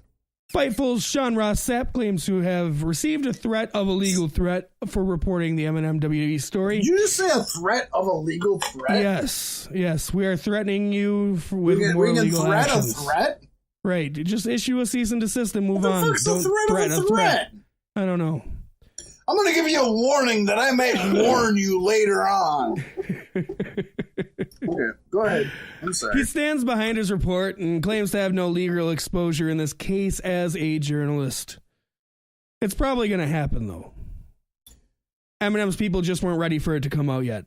And it might affect things with rough SmackDown and Fox and Eminem. And shit if contracts hadn't been signed. I'll tell you what might come into occurrence, Paystee. Just a couple of weeks ago, we cultivated our top 10 wrestlers that we would love to see in All Elite Wrestling. Check it out in the archives. It's a good episode. Charting high on the list, though, was a women's wrestler known by the name of Chelsea Green.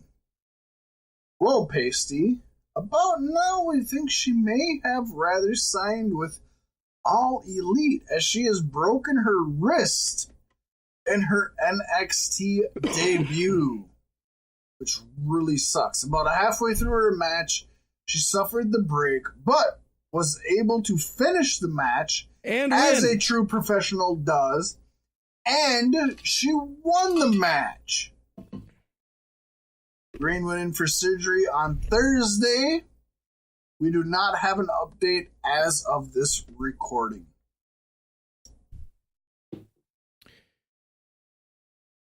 Well, wrists break, but Jack Action strikes back in the upcoming Jay and Silent Bob reboot, titled Jay and Silent Bob Reboot.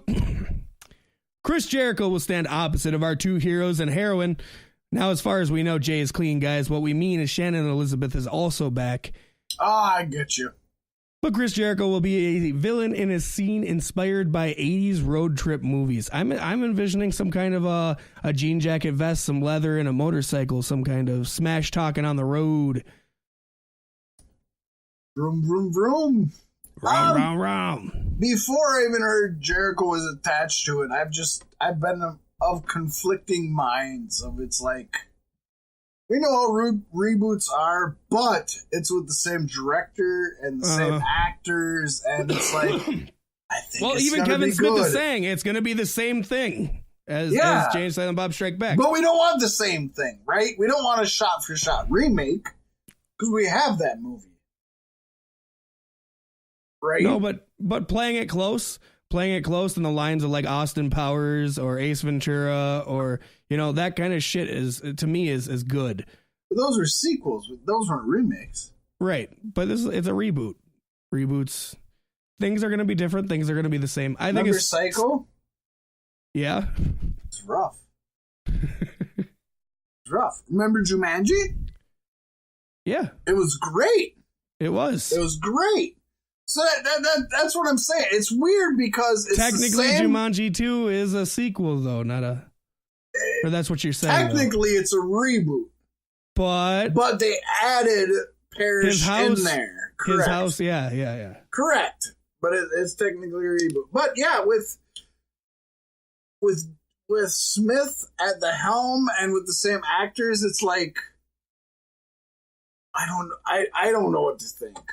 I think it's going to be a fun ride. It's going to be worth, a watch or two. Probably not paying much for it. Hope it hits Netflix. I'll tell you what, though, Paystee. Major League Wrestling announced today that they have employed George Carroll Jr. Oh, thank God. Oh, man. He is the veteran businessman who previously was the U.S. director of New Japan Pro Wrestling, and he has also worked for Ring of Honor as well. This, Paystee, is a major win for Major League Wrestling. Majorly. Not only that, Canadian superstar Josh Alexander, who has wrestled under the moniker Phoenix, but not with the PH like the Phoenix you're thinking of with the Lucha Brothers, but with an F-E-E, has joined the Impact Wrestling roster. Alexander has held championships all over Canada and US, including the Great Canadian Wrestling, Absolute Insane Wrestling, Alpha 1, and PWG Pro Wrestling Guerrilla. All right. Good for Impact Wrestling. Yeah. They are a Canadian-based company, and they should promote and use what they have at their disposal. We all know that it takes visas to work across borders, so the more Canadian talent they can get, the more money it'll save them, right? Oh, yeah. And just look at the talent that Canada has provided to the United States wrestling program. We know Canada is no fucking shortage of pro wrestlers. That's because there's nothing to do up there but to drink and fight. Chris Benoit, Edge, Christian, Brett, Owen, Chris Jericho, Kenny Omega, Sami the list, Zayn. Yeah, the list fucking The Hearts goes on and on. Kevin Owens. I mean, you just can't. They deserve it. Jinder Mahal. Jinder Mahal is Canadian.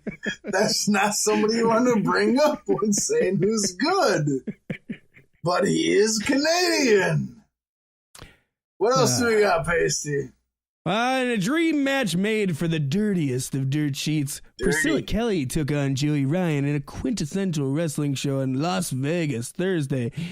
And the King of Dong Style got a little more than he bargained for when taking on Hell's favorite harlot. After delivering a dizzying airplane spin on Kelly, Ryan went for his patented penis flip. But Kelly, ever the cagey veteran of the squared circle, called an audible in her strategy by pulling open his trunks and vomiting directly on Ryan's power source, rendering him stunned and incapacitated. Paystee, I am going to go out there and make a personal request that we will not be sharing this video on our Facebook page. No doubt it would just get taken down right away, right? I Seems don't to be know, the thing that happens. But it's happened to me just recently. I personally, Fat Mack, this is Fat Mack talking. I cannot stand vomit humor. But if you want, you can find this for yourselves on YouTube. Fairly simple. Just look up Priscilla Kelly, Joey Ryan, vomit, or any of those three in combination, and you'll get it. It's super creative. It's super good. I actually like it. I'm not gonna lie. As much as I hate vomit humor, I actually like this because when it comes down to Joey character. Ryan, you got to do what you can, right? This, honestly, Anything dislike goes this. if the dick flip goes. Yeah, I dislike this, but it's better than the Dick Druids. So, hey, let's give that something. Is it a pretty close margin at least? No, because of how much time the Dick Druids took. And that it fucked up the main event. They should have just danced around the ring for the entire match. That'd have been fun. You know what? They danced around like a couple of women on the fucking Sports Illustrated Bikini Edition. Yeah, that's right. Sports Illustrated broke news Thursday that StarCast 2 will be commencing at the infamous Caesars Palace in Las Vegas during Memorial Day weekend. The first StarCast took place in the suburbs of Schaumburg, Illinois, outside Chicago during All In last Labor Day. And the second will be just a 25-minute walk down the Las Vegas Strip from where All Elite Wrestling's Double or Nothing will be taking place on May 25th at the MGM Grand Garden Arena. Woo! I was hoping I could carry the pitch up and up to the end of that. That was a long stretch. You did that better than I thought you would, Luke. Holy shit.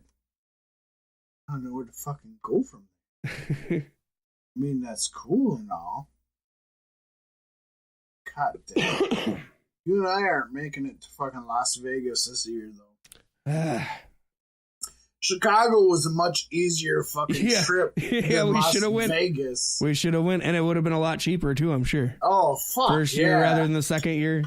Don't want to see the prices next year either. Fuck. And it'll be in Minneapolis. No, it won't. They're never coming to Minnesota.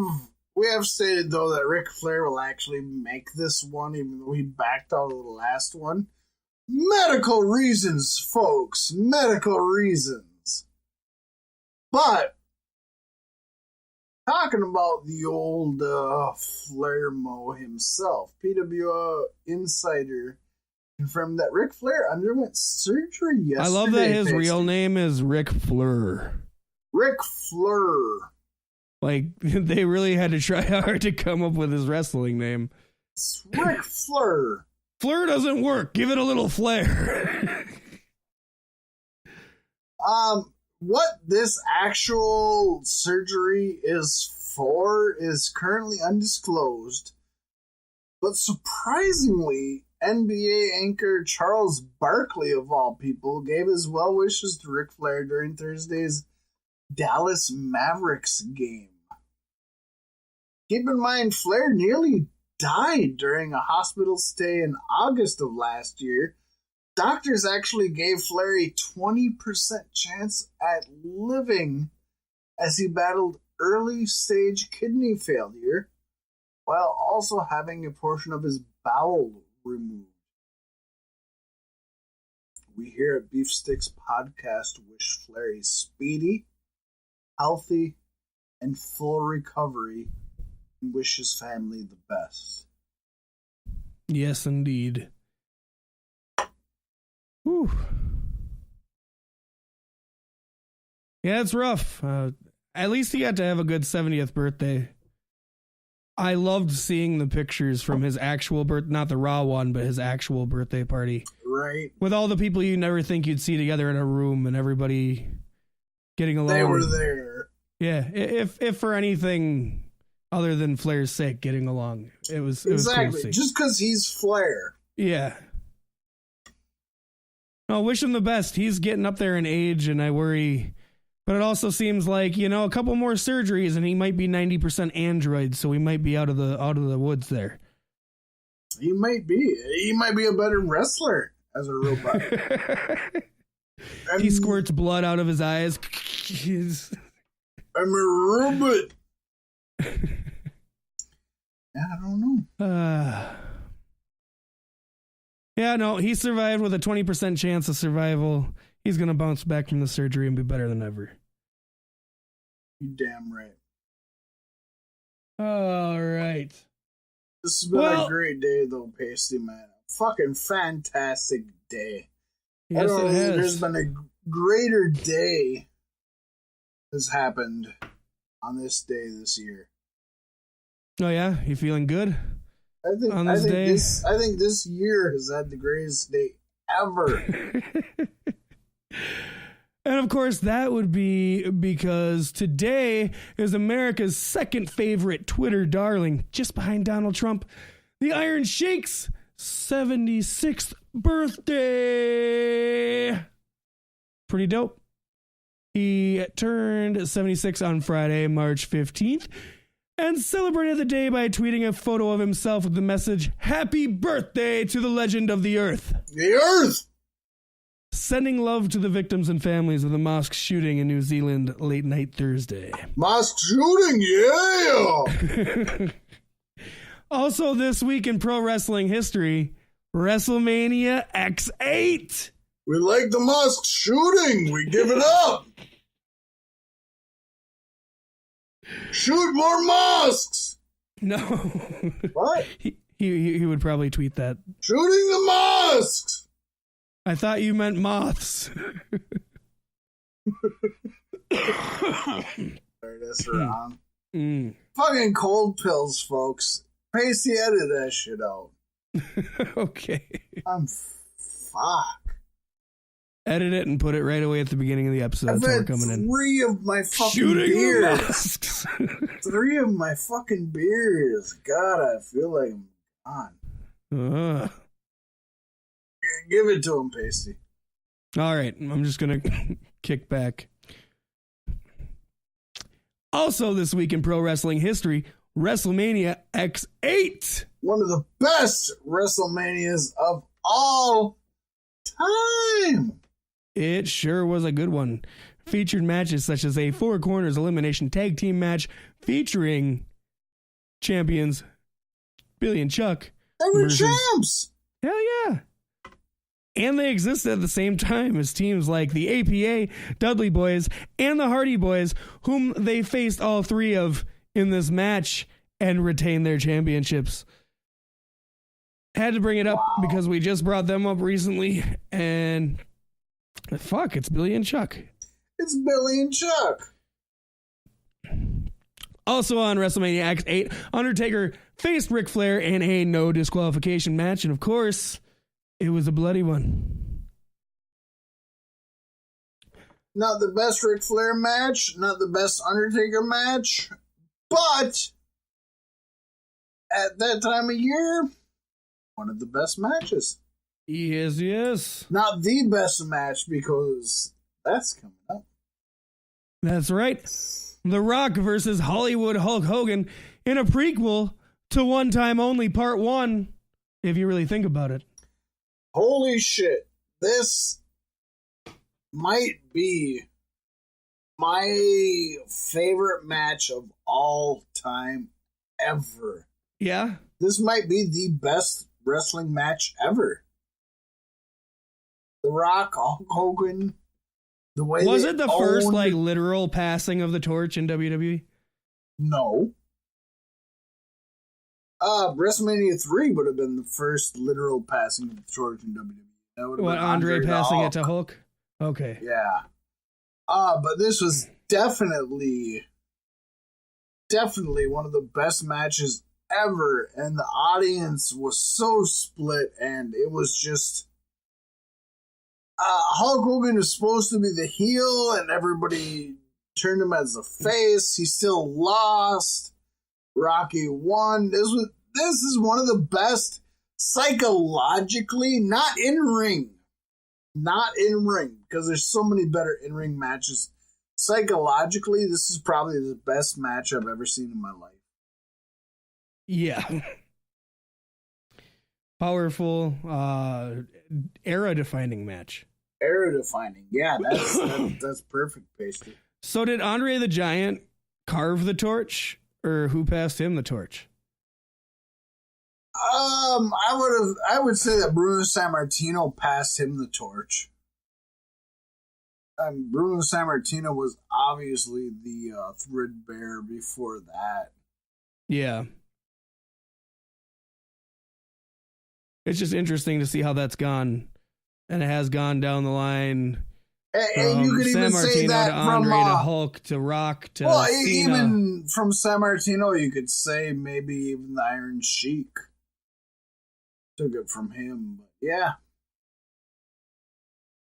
it's super interesting. There's a long lineage of torch passing. Yeah, no shit.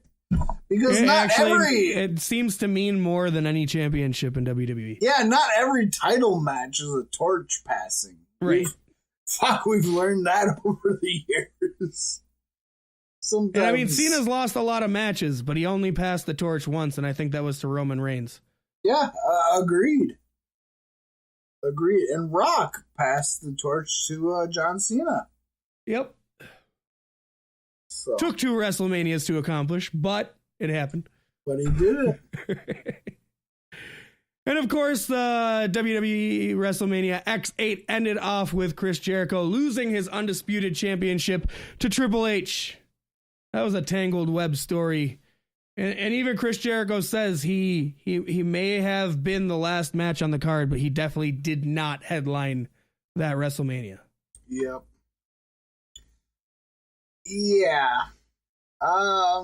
WWE, Chris Jericho was the first CM Punk.